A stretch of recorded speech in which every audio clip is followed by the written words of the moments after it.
किसी भी एटम के अंदर अगर आप इलेक्ट्रॉन की मूवमेंट को ट्रैक करना चाहते हैं तो वो एक नंबर के जरिए किया जाता है जिसे ऑक्सीडेशन नंबर कहते हैं।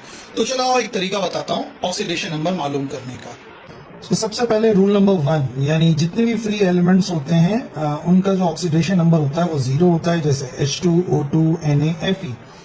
ग्रुप 1 के जितने भी एलिमेंट्स हैं यानी कि सोडियम हो गया, पोटेशियम हो गया, लिथियम हो गया, इनका ऑक्सीडेशन नंबर +1 होता है। ग्रुप 2 के एलिमेंट्स का +2 होता है, एल्यूमिनियम का +3, हाइड्रोजन का नॉन मेटल्स के साथ तो +1 होता है, बट अगर मेटल्स होते हैं तो उनके साथ उसके ऑक्सीडेशन नंबर -1 होता है। ऑक्सीजन का आमतौर पर -2 होता है, लेकिन पर ऑक्साइड्स के अंदर वो -2 के बजाय -1 होता है। सो दो बातें आप अहम याद रखो, सम ऑफ ऑक्सीडेशन नंबर जो किसी न्यूट्रल कंपाउंड के अंदर होते हैं वो 0 होते हैं, और जो सम ऑफ ऑक्सीडेशन नंबर होते हैं किसी पॉलीएटॉमिक आयन के अंदर, उसमें जो ऑक्सीडेशन नंबर है वो एक्चुअली बराबर होता है चार्ज ऑफ आयन के। सो पहले एग्जांपल है मैग्नीज के KMnO4 के अंदर मालूम कर सकते हैं।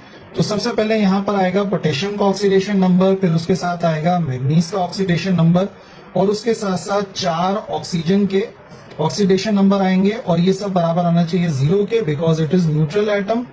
अच्छा, पोटेशियम का हमें पता है ये ग्रुप 1 से ताल्लुक रखता है, तो इसका ऑक्सीडेशन नंबर 1 है। मैग्नीज का नहीं मालूम, उसको X से जाहिर कर देंगे, और 4 इंटू ऑक्सीजन का मैंने आपको बताया जनरली बराबर होता है -2 के, और ये बराबर है 0 के। सिंप्लीफाई करेंगे 1 + x, 4 इंटू 2 ये हो गया -8 is equal to 0। So x बराबर आ जाएगा +8 -1 which is equal to 7। So the oxidation number of manganese in KMnO4 is 7। Example number 2, chromium जो है वो मालूम कर लेते हैं K2Cr2O7 के अंदर। तो इसका मतलब 2 एटम हमारे पास हैं पोटेशियम के, प्लस 2 हैं हमारे पास क्रोमियम के जिसका मालूम करना है, और इसी तरीके से 7 जो एटम्स हैं वो हमारे पास हैं ऑक्सीजन के, और ये होना चाहिए 0 because it is neutral atom. So potassium group 1 से ताल्लुक है, +1 आएगा यहाँ पर। फिर आ गया 2, क्रोमियम का हमें मालूम करना है, X से जाहिर कर देते हैं, और 7 इंटू ऑक्सीजन जो कि जनरली -2 होता है इज इक्वल टू 0। सो ये बराबर हो जाएगा +2 + 2x -14 is equal to 0। So 2x - 12 is equal to 0। आखिरी काम हो जाएगा x is equal to +12 divide by 2। So x will be equal to 6। The oxidation number of chromium is +6।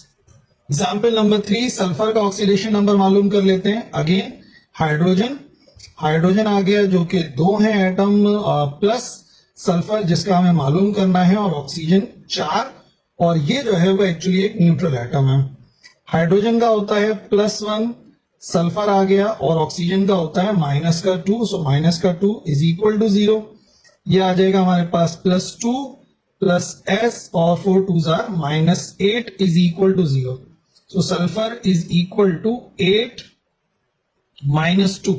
8 - 2 means sulphur का oxidation number +6 होता है इन H2SO4।